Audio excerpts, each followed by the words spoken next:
This is clearly the biggest decision the Oilers are going to face this season, and it has to be how they shore up their goaltending, what they do with it, what they're going to do right now, what they do in season. There's so much to talk about in this video, guys, but welcome back to Pixel Plus Hockey. If you can make sure to hit that subscribe button, it would be so greatly appreciated, and thank you so much to those that are already supporting me as well. Now, when you have an issue in your organization and you're failing to fix it, I mean, the Oilers have tried almost everything.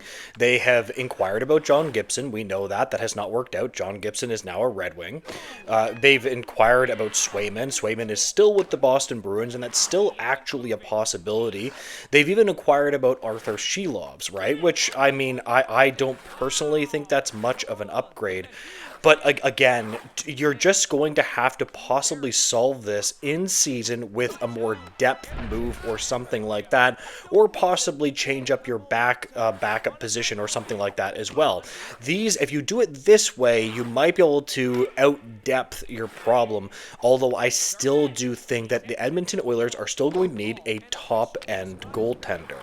I mean, I'll say this again, that I think that if they had a top-flight goalie, they probably would have won the Stanley Cup. Yes, I know that Florida was the best team, but at the end of the day, when you have a top-flight goalie, it changes the game. I mean, look at Bobrovsky. That guy has consistently stepped up for the Florida Panthers, and, you know, I scoffed at that contract when it was signed because, as you know, Pixel Plus Hockey, I am... I'm generally against paying goalies big. I don't like it, but Bobrovsky was huge for the Florida Panthers. If the Edmonton Oilers had that, they would be Cup champions right now. You cannot possibly tell me that they would have lost 2 in a row. I simply don't believe that. And here we have a really interesting article from the Hockey Writers. Oilers 3 potential PTO targets, and they are targeting Ilya Samsonov with this. And we have a very interesting quote here. The Oilers' biggest concern is between the pipes, and it doesn't look like a trade is coming. So they could invite Ilya Samsonov to training camp to see if he can compete for a roster spot. The Russian netminder had a disappointing season with the Vegas Golden Knights. He had a 16-9-4 record, with a 2.82 goals against average and an .891 save percentage with 2 shutouts in 29 starts. Close quote. So yes, again, he was not good for the Vegas Golden Knights, and he wasn't good for the Leafs either. Now, the one thing that Samsonov is good at, whether you like him or not, is he's very good at showing up. I know that sounds a little bit silly. I always break goalies down for this, can they stay healthy and can they be good, right? Can they just have good individual stats and team stats?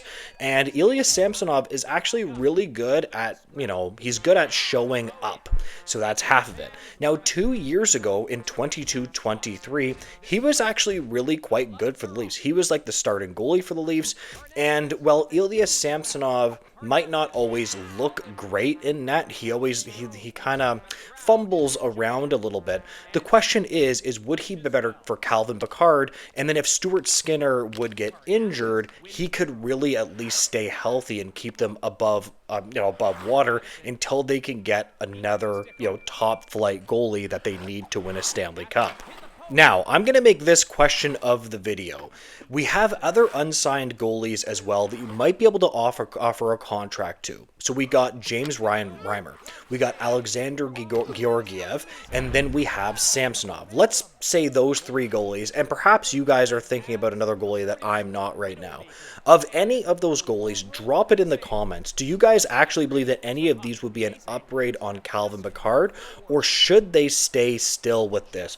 I'm interested to see if they could bring in Samsonov, and I wonder if he would sign even like a 2-way deal and be like a 3rd stringer or something like that. I mean, I wonder if he would just go back to the KHL if that's it. Like, the problem with Russian guys is sometimes that they'll just go back to the KHL. Sometimes they'll be like, no, I'm not, like, what's the point in this? They probably don't want to play in the American Hockey League. The KHL, I would say, is maybe a little bit above the American Hockey League. It's kind of on the same, but in Russia and those parts of the world, it's pretty well regarded as a good league. So Ilya Samsonov might make more sense just to go back there, right? Now, shifting gears away from the Oilers goaltending, we do have more interesting information and updates on Jake Walman. So here we have an interesting quote, 8-year deal for Jake Walman coming in Edmonton. Edmonton Oilers insider Bob Stauffer recently speculated on Oilers Now that the team could be exploring an 8-year contract extension with Jake Walman.